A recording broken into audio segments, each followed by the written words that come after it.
যুক্তরাজ্য থেকে 20টি টাইফুন যুদ্ধ বিমান কিনবে তুরস্ক, যার আনুমানিক মূল্য 8 বিলিয়ন পাউন্ড।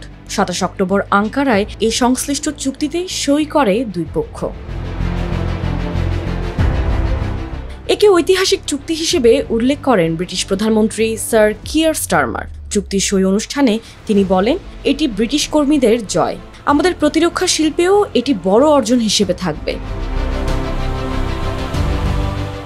ব্রিটিশ প্রধানমন্ত্রী আরও বলেন, যুদ্ধ বিমানগুলো ন্যাটোর নিরাপত্তা জোরদার করবে, আমাদের দ্বিপক্ষীয় প্রতিরক্ষা সহযোগিতা গভীর করবে, যুক্তরাজ্য ও তুরস্ক উভয়ের অর্থনীতিতে নতুন গতি এনে দেবে।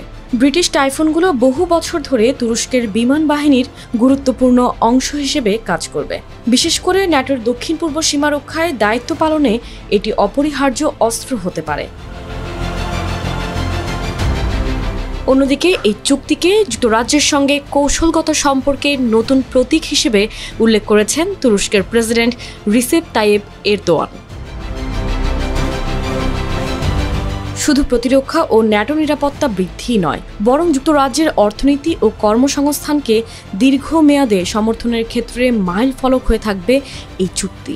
ইউরোফাইটার টাইফুন যুদ্ধ বিমানগুলো মূলত ব্রিটেন, জার্মানি, ইতালি এবং স্পেন মিলিতভাবে উৎপাদন করে। প্রতিটি বিমানের প্রায় 37% উৎপাদন কার্যক্রম চলে যুক্তরাজ্যের ল্যাঙ্কাশায়ারের ওয়ারটন এবং স্যামলেসবেরি BAE সিস্টেমস কারখানায়। যুক্তরাজ্য সরকার জানিয়েছে, 2017 সালের পর এটিই প্রথম ইউকে টাইফুনের ক্রয়াদেশ। এটি প্রায় 2 দশকের মধ্যে সবচেয়ে বড় যুদ্ধবিমান রপ্তানি চুক্তি। এই চুক্তির ফলে BAE কারখানায় 6000, দক্ষিণ পশ্চিম ইংল্যান্ডে ব্রিস্টলের রোলস রয়েস কারখানায় 1100 এবং স্কটল্যান্ডে 800 জনের সরাসরি কর্মসংস্থান হবে। যুক্তরাজ্যের প্রতিরক্ষা মন্ত্রী জন হিলি বলেন, এটি এক প্রজন্মের মধ্যে সবচেয়ে বড় বিমান রপ্তানি চুক্তি। এটি অর্থনীতিতে বিলিয়ন পাউন্ড ঢুকাবে এবং দীর্ঘ সময় ধরে ব্রিটিশ টাইফুন উৎপাদন লাইন সচল রাখবে।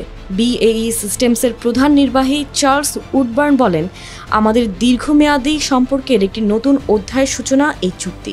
প্রতিরক্ষা খাতে বিনিয়োগ যুক্তরাজ্যের বিভিন্ন অঞ্চলে উল্লেখযোগ্য অর্থনৈতিক বৃদ্ধি এবং রিটার্ন আনতে পারে।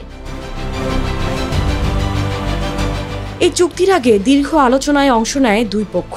2025 সালের জুলাই মাসে যুক্তরাজ্য ও তুরস্ক 40টি টাইফুনের জন্য একটি প্রাথমিক ক্রয় চুক্তি সই করেছিল।